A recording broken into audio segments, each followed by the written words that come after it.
الله الرحمن الرحيم الحمد لله رب العالمين ولا عدوان إلا على الظالمين والعاقبة للمتقين اللهم صل وسلم وبارك على عبدك ورسولك محمد صلى الله عليه وسلم وعلى آله وصحبه وسلم تسليما كثيرا. So alhamdulillah, we are counting down now days till Ramadan. We ask Allah subhanahu wa ta'ala to allow us to live to see this blessed month, and we ask Allah subhanahu wa ta'ala to allow us to be forgiven through it. Allahumma ameen. We've lost many people in these last few weeks, subhanAllah. Many people have passed away and had hopes for Ramadan. And, you know, we're active and planning for Ramadan, but they didn't get to live to see it. And that shows you that what the Prophet ﷺ taught us, that our hopes always extend our lifespan. And so we might have dreams and we might have goals that we never realize, and we would never imagine as we're alive that we wouldn't live to realize those goals, but Allah subhanahu wa ta'ala has other plans for us. So just because we're only a few days away doesn't mean that we've necessarily gotten there yet. So still increase in your dua, asking Allah subhanahu wa ta'ala to allow you to live to witness Ramadan.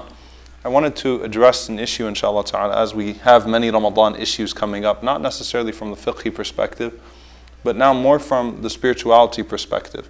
You know, when you read in the lives of the ulama in the past, you find that the salaf, the pious predecessors, they didn't like that a person engages in memorization in the time of Ramadan, or engages in learning, in ilm, and these types of things. And you might read that and you might wonder why. You know, why is it that they abandoned at this time memorization, and they abandoned their circles of ilm? Primarily, they still had lessons, halaqat on the fiqh of Ramadan. Actually, throughout Ramadan, there's some, there's documentation of those types of halaqas going on. But just generally speaking, it was a time of worship and not necessarily a time for knowledge. So you'll find people that will say, well, that means it's makruh. It's disliked or detestable to memorize Quran during Ramadan, for example, or to listen to Islamic lectures. But that's not necessarily the case.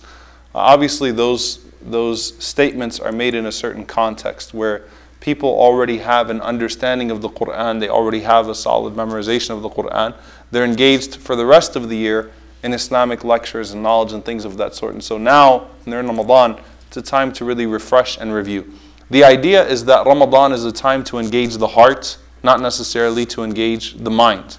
So for example, when I'm reading the Quran, am I reading it with the intention of memorization? Am I reading it with the intention of learning, finding out some new things about it, exploring it? Or am I reading it with the intention of purifying my heart? In Ramadan, the greater goal is to be reading it with the intention of purifying my heart. So when someone asks a question, they say, well, you know, is it better if I finish reading the Quran twice without any understanding, or is it better if I read it once in Ramadan with its tafsir and with its understanding? Honestly, if you're not understanding the words, then it's better for you to read with the tafsir and with the translation, so that way you have a greater appreciation for it. Because again, you're reading it for the purpose of tazkiyah.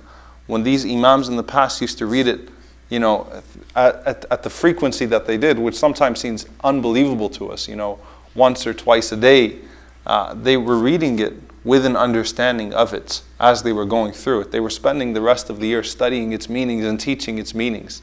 So it's a different context altogether.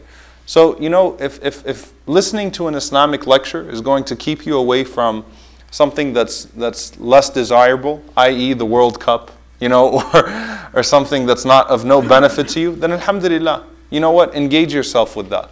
If memorizing the Quran, if you find that in Ramadan you have more time to memorize the Quran, and you know it's a time to catch up, maybe Surah Al-Mulk or Surah Yasin or some of these important surahs, then by all means do so.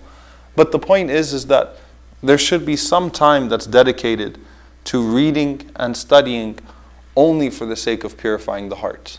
And that's the purpose of Ramadan. Ramadan is a time to come close to Allah subhanahu wa ta'ala. Use what Allah has given you as a means to come close to Him. And we ask Allah subhanahu wa ta'ala to allow us to do justice by the Quran in the month of Quran. Allahumma ameen. Questions? Any questions? Okay. جزاكم الله خيرا. سبحانك اللهم وبحمدك أشهد أن لا إله إلا أنت أستغفرك وأتوب إليك. السلام عليكم ورحمة الله.